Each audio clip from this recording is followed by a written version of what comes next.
Today's video is going to be about healing from the past. But before I get started, I want to thank you for taking the time out to visit my channel. If you feel like you've been informed or entertained, or you've learned something new after watching, please support the channel by liking and subscribing.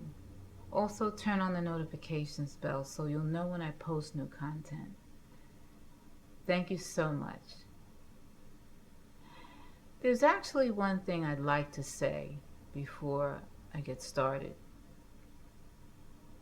There are a lot of terms, lingo or jargon that is used by Jehovah's Witnesses that they say distinguishes themselves from other religions. But terminology or language doesn't define a religion. But they say it often is used to separate themselves from other groups. Just to give you a brief example, if you were to say, actually to ask a Jehovah's Witness if they went to church, and if they were looking for an opportunity to engage in the preaching work or the witnessing work, that's another term, which means they're just sharing their beliefs with another. They might answer that question by stating that they don't go to a church. They say, I go to a kingdom hall. Then they'll proceed to explain why it's so different. And so the reality is that a kingdom hall, a church, a synagogue, a mosque, a temple, whatever word you want to use there, these are all places of worship where people go to worship their God, whatever name they want to give their God. God is God. It doesn't matter what name, but that's a whole nother discussion. But anyway, they are using that, to try to say it's different, but in fact it's not. And so for those of you who are not familiar with Jehovah's Witnesses, there may be some terms along the way which I'll point out, but I'll certainly make those points clear. So, and by the way, I'm going to do a video that actually speaks on the topic of language, because language is powerfully used to affect our views on so many subjects, including interactions with in our personal relationships, with family, so on and so forth, and in all areas of our lives that go way beyond religion. So back to the topic at hand, which is healing from the past. So my parents, they were Jehovah's Witnesses, so I was considered a born-in. That just means that anyone who was whose parents were already involved with the religion and when they were born, and all the way through the formative years in the home, they were only exposed to this religion and its culture. And I have some other videos about my background that'll be posted here, so if you're interested you can take a look. So although I was born in as a child, I was lucky. And I use that term on purpose because Jehovah's Witnesses don't like that term. They really shun that term. And so I'm using it here purposely. So I was lucky in that I had some leniency growing up compared to most. My mother was big on education, and so was I. I had some connection to non-Jehovah's Witnesses friends in school and in other areas of my life. And of course, they were considered worldly, so that's an expression that many Jehovah's Witnesses use to distinguish those who are not part of their religion. You say, oh, you're hanging out with worldly people. But anyway, that's just another piece of jargon. Nevertheless, I had some independence. Now, I know that many of you who may former Jehovah's Witnesses that may be listening, and even some PMOs who, and that's another expression, those who are physically going to the meetings but they're mentally disengaged. I know many of you have suffered through some extreme limitations, more than I had to deal with. And I've heard some of your stories online and about not being allowed to have friends, about sexual abuse, even from these so-called elders in your home. And that term elders is it's equivalent to let's say a deacon in a church, for example. So some of your parents were abusing many of you physically or mentally, and forbidding communication with non Jehovah's Witness relatives, and being, some were even thrown out of their home for not attending the Kingdom Hall.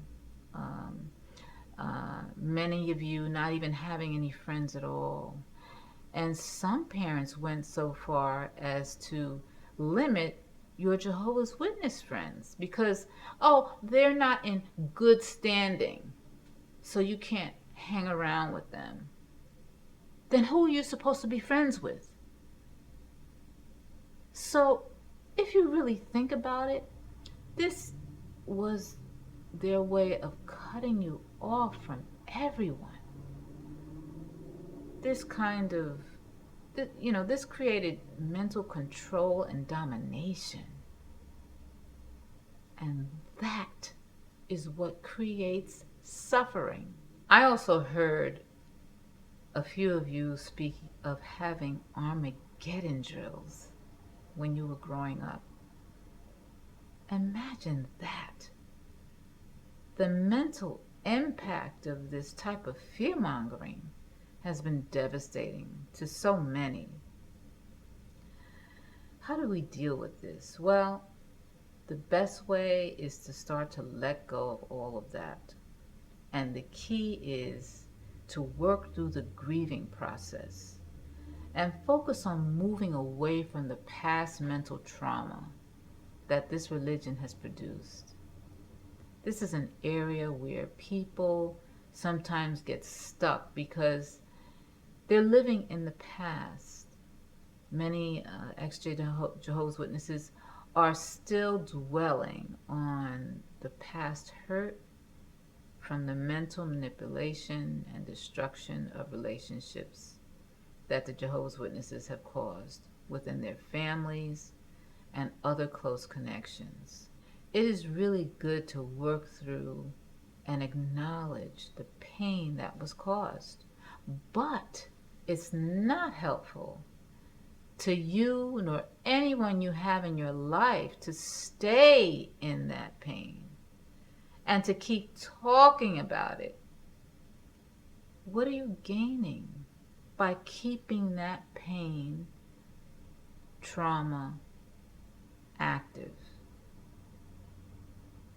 Let me give you an example. I just want to show you how that happens. There's an expression that says, what goes around comes around. Now, we pretty much know what that means. Whatever goes out comes back, like a boomerang. So whatever you are sending out is coming back to you. It's very clear. So, isn't it also clear that if you are constantly sending your thoughts to focus on the pain from the past, then that is what you are receiving back.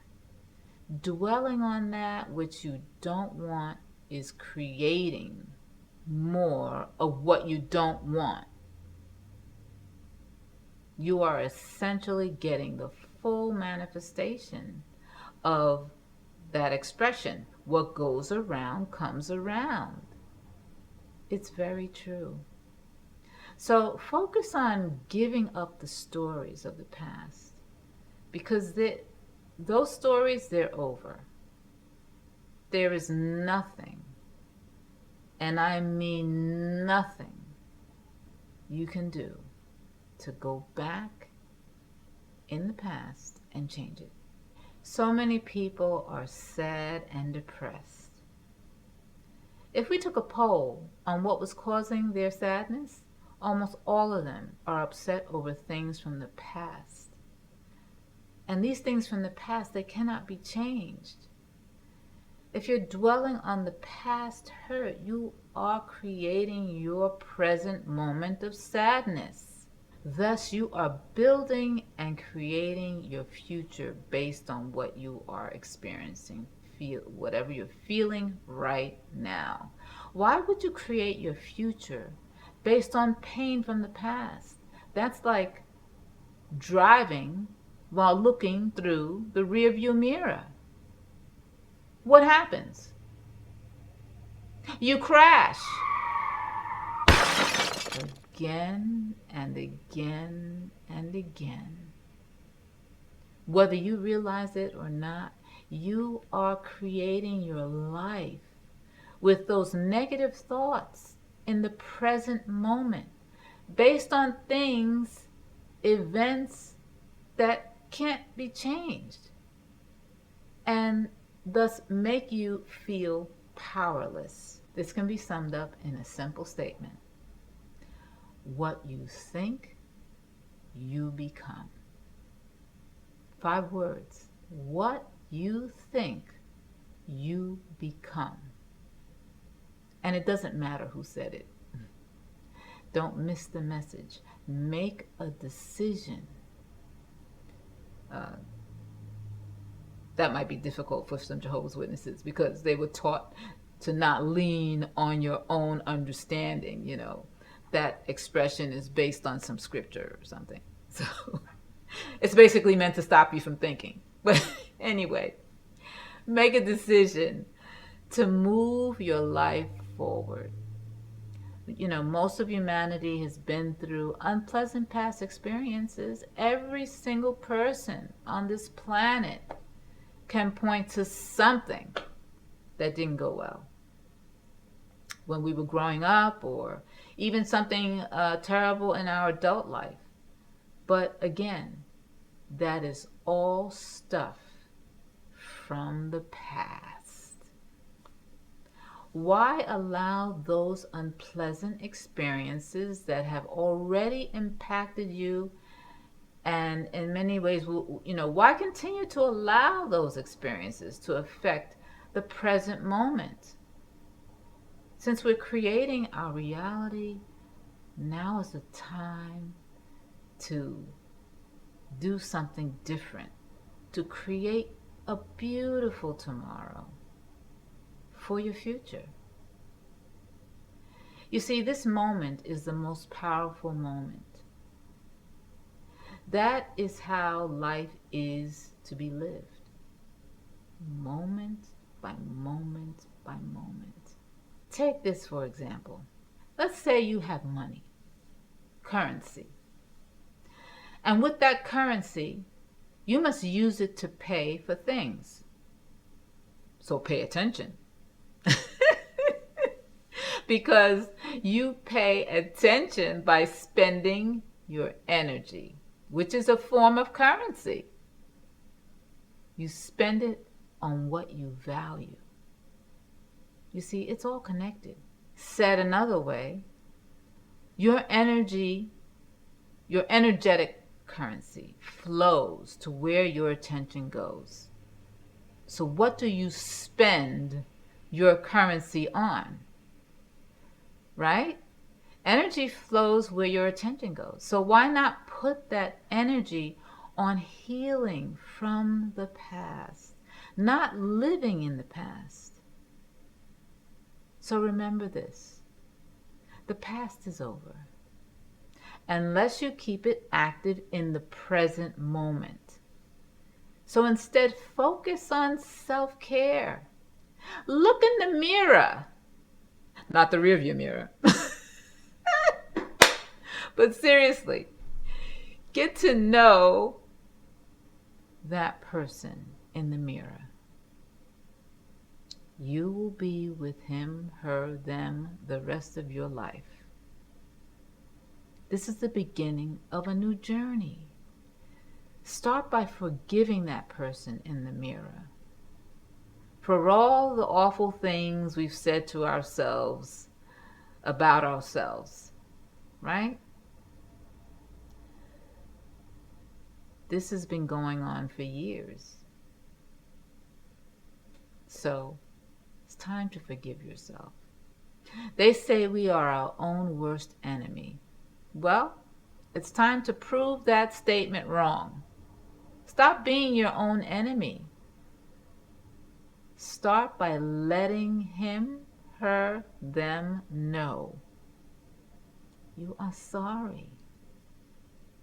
And really feel that. And mean it. No more name calling. No more shame. No more blame. No more anger. No more hatred. No more judgments. Ask yourself for forgiveness. Look at yourself and say, please forgive me. Start there. And more importantly, make it a new habit. Put it on your schedule for 1 minute in the morning and 1 minute before retiring for the night. And lastly, hug yourself. That's right. Wrap each arm around your waist and squeeze tight. Let go of the past. It may have shaped you, but it doesn't define you. Let the healing begin. It's time. Thank you for listening. Peace and blessings to you. Bye. Thank you so much for watching. Please like and subscribe to my channel. And remember, tap that notification bell so you'll be notified when I post new content.